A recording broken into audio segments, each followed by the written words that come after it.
Pertama adalah Hezbollah yang ada di Lebanon sekarang sudah mentargetkan roketnya itu sudah menyerang Israel, ya. Dan yang kedua, yang dia sampaikan bahwa Presiden Biden, kata si reporter Rosenberg ini juga bilang bahwa Presiden Biden itu sudah memerintahkan US airstrike, pesawat perang US di Syria untuk melawan Iran, ya. Jadi Presiden Biden ini sudah bersiap-siap untuk menyerang IRGC, itu kalau nggak salah Islamic Guard military lah.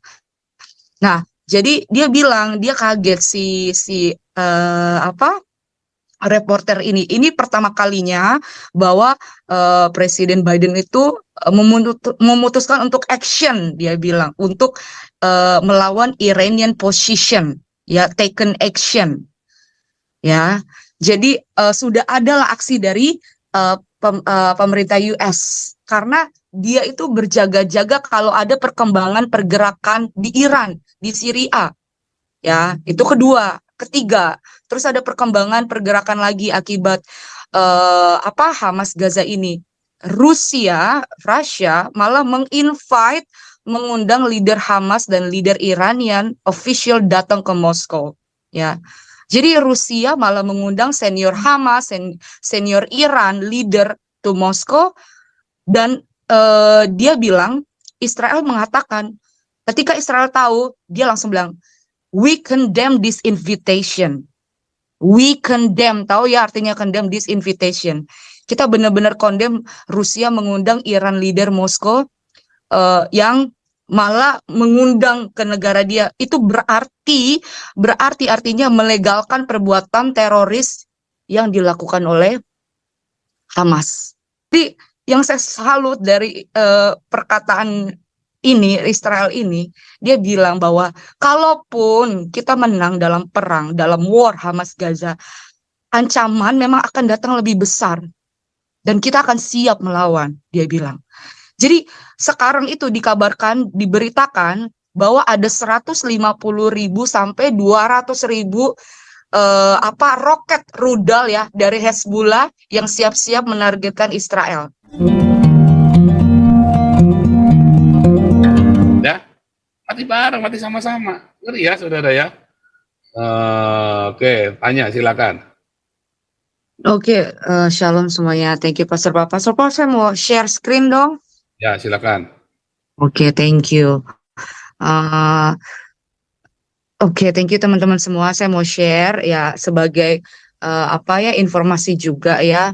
Mungkin kalau tanya akan bahas yang berdasarkan data internasional yang tanya dapat ya. Jadi yang tanya dapat ini, yang ini dari TBN Israel, yaitu dia reporter Rosenberg, ya.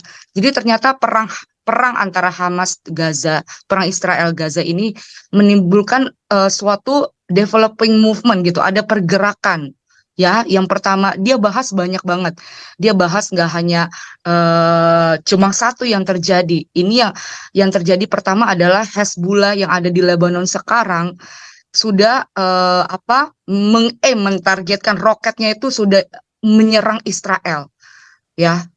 Dan yang kedua, yang dia sampaikan bahwa Presiden Biden, kata si reporter Rosenberg ini juga bilang bahwa Presiden Biden itu sudah memerintahkan US airstrike, pesawat perang US di Syria untuk melawan Iran, ya. Jadi Presiden Biden ini sudah bersiap-siap untuk menyerang IRGC, itu kalau nggak salah Islamic Guard military lah. Nah, jadi dia bilang dia kaget reporter ini. Ini pertama kalinya bahwa Presiden Biden itu memutuskan untuk action, dia bilang, untuk melawan Iranian position, ya, taken action, ya. Jadi sudah ada aksi dari pemerintah US karena dia itu berjaga-jaga kalau ada perkembangan pergerakan di Iran, di Syria, Ya, itu kedua. Ketiga, terus ada perkembangan pergerakan lagi akibat Hamas Gaza ini. Rusia malah mengundang leader Hamas dan leader Iranian official datang ke Moskow. Ya, jadi Rusia malah mengundang senior Hamas, senior Iran leader to Moskow, dan dia bilang, Israel mengatakan, ketika Israel tahu, dia langsung bilang, we condemn this invitation. We condemn, tahu ya artinya condemn this invitation. Kita benar-benar condemn Rusia mengundang Iran leader Moskow yang malah mengundang ke negara dia. Itu berarti artinya melegalkan perbuatan teroris yang dilakukan oleh Hamas. Nah, dan di Rusia UN ambassador kan, dia bilang di meeting council, malah dia nyalahin Israel atas kejadian ini, gitu. Jadi bayangin ya teman-teman semua, kalian jadi bisa ngelihat bigger picture, gitu. Seluruh dunia malah menyalahkan Israel. Roh kegelapan, kekejian, penyangkalan, kejahatan tuh sudah merasuk. Terus juga akhirnya si reporter Rosenberg ini sekaligus mewawancarai spokeswoman-nya Prime Minister Israel Benjamin Netanyahu, tapi ini dia juru bicara yang perempuan ya, yang perempuan.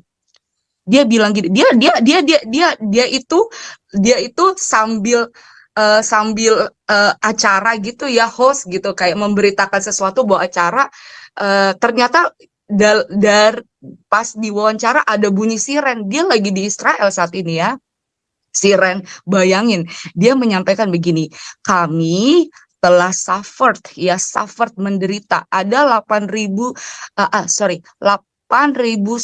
rockets yang menerjang jatuh ke Israel selama 22 hari berturut-turut.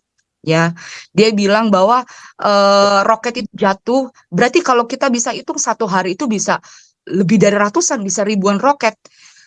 Saya ingin orang Kristen di Indonesia ngaca gitu ya, ngaca ini kalau kita di posisinya orang Israel yang nggak pernah melakukan apapun, tiba-tiba diserang gitu ya, di attack duluan gitu ya, ngaca gitu ya. Kalian pernah gak dihujanin roket sebegitu mengerikan sampai ribuan?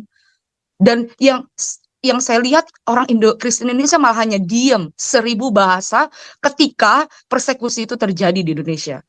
Orang-orang gereja hanya diem 1000 bahasa ketika hal itu terjadi di depan mata mereka.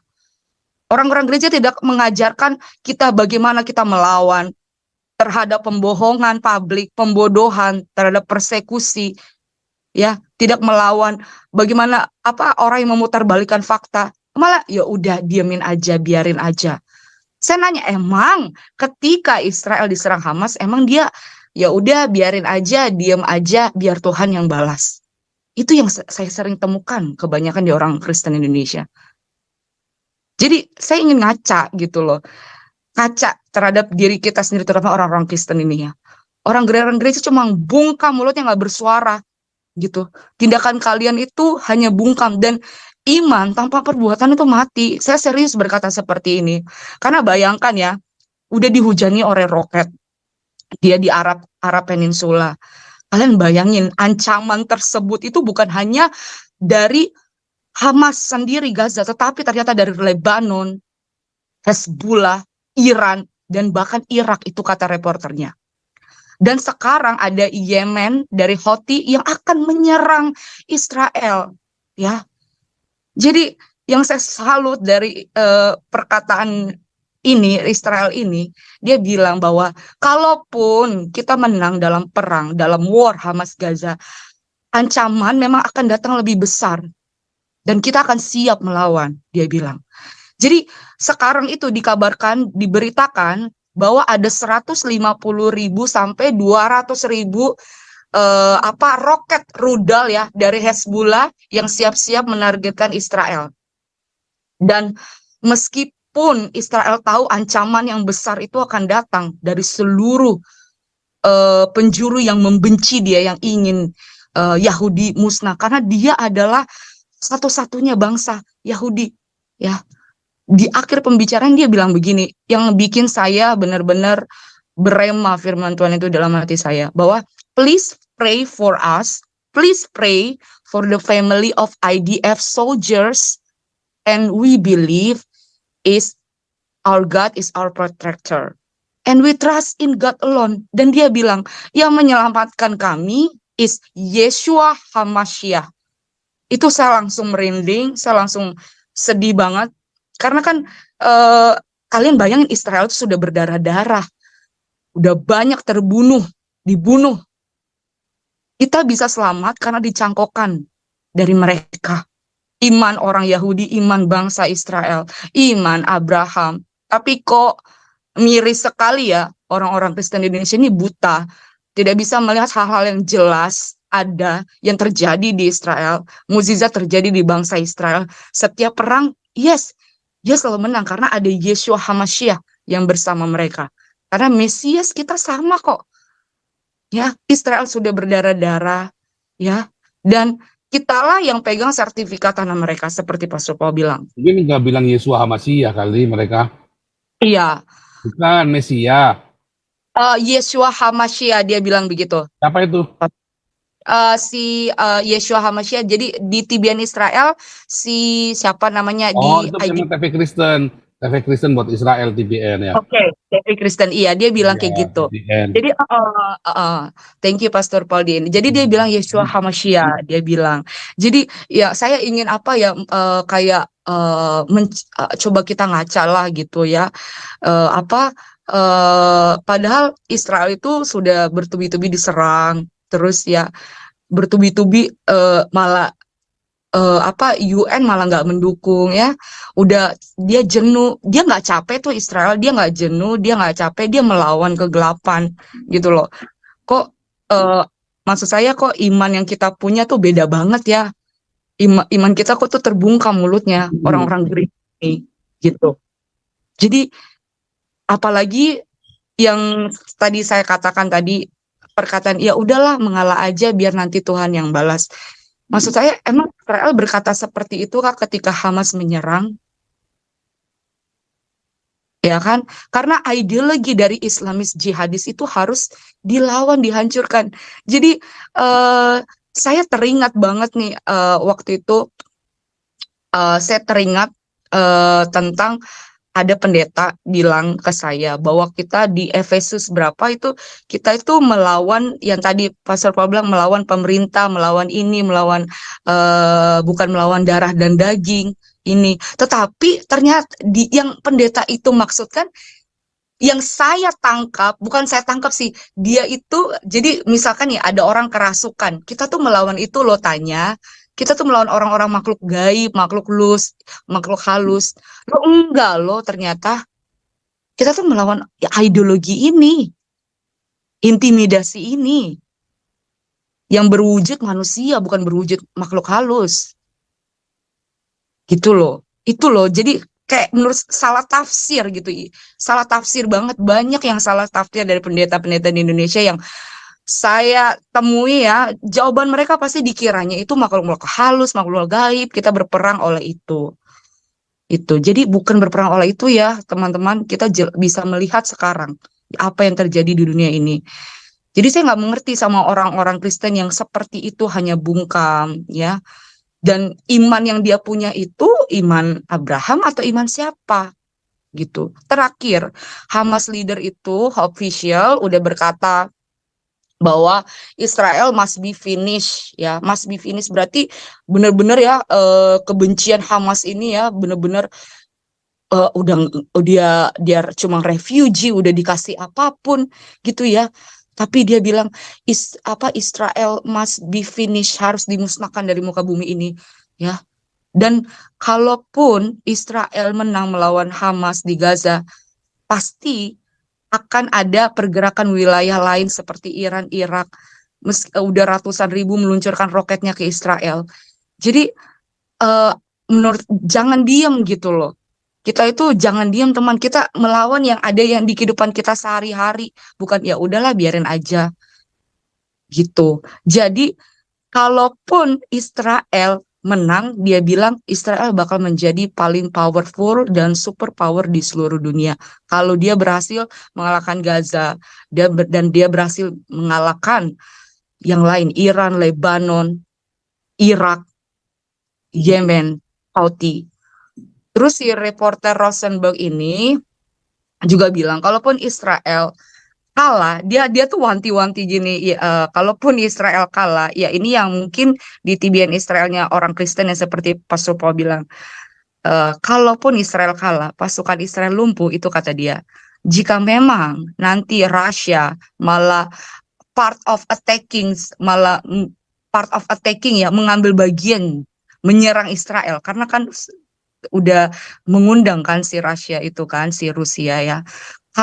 Kalau memang itu pun terjadi, dia tuh berkata prophetic implication, ada suara kenabian, dia ambil dari Ezekiel 38-39. Saya itu nggak berbicara menjelaskan tentang Alkitabnya, tetapi saya tuh menganalisa dari tindakan Israel ini gitu loh. Benar-benar dia itu panduan buku kehidupannya dia, yaitu Alkitab yang kita miliki itu. Jadi itu aja sih. Jadi saya itu aja teman-teman. Jadi kita jangan mau diintimidasi dan kita jangan mau dipersekusi. Saudara, tadi TBN itu TV Kristen ya, supaya jangan salah paham ya. Jadi kalau bilang Yesus Amasia, itu berarti dia TV Kristen, saudara ya. Itu TBN itu adalah Trinity Broadcasting ya. Jadi supaya jangan bias. Jadi TBN ini salah satu pendukung Israel, ya, orang Kristen yang salah satu Zionis ya, yang mendukung Zionis, saudara ya. Jadi, namun itu menjadi salah satu, walaupun kontra di sana, karena menjadi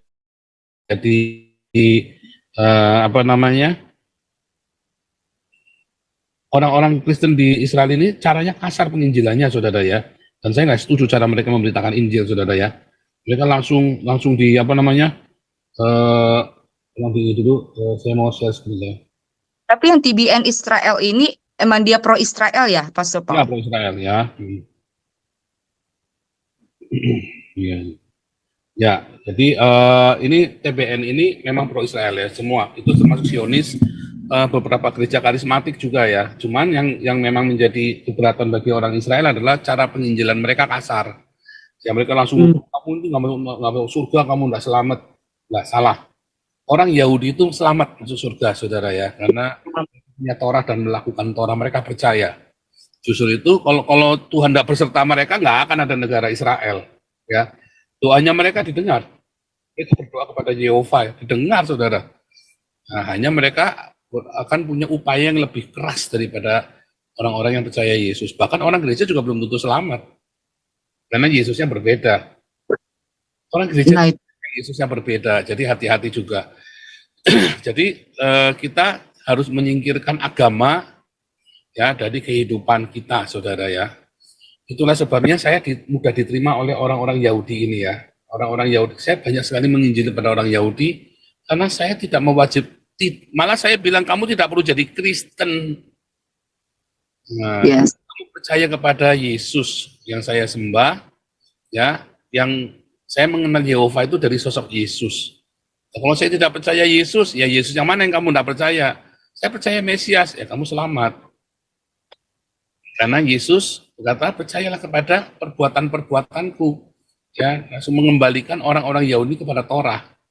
Itu tujuannya Yesus, dan dia mati untuk itu. Perjanjian baru ini adalah sebuah Talmud bagi orang-orang non-Yahudi, saudara ya. Jadi Anda nanti jangan banyak sekali pertanyaan mengapa orang Yahudi malah ngeludahin orang Kristen. Ya karena orang Kristennya ngawur di sana, saudara ya. Orang Kristennya ngawur. Banyak yang salah ya dari ini orang Kristen. Oke, kita lanjut dulu. Pastor Paul, sorry, satu mau nanya dulu, supaya kita progres karena sudah banyak two-stage solution, silakan. Iya. Ya, shalom Pastor Paul. Kau bilang kau menang debat lawan domba yang sesat. Kau bilang banyak yang tobat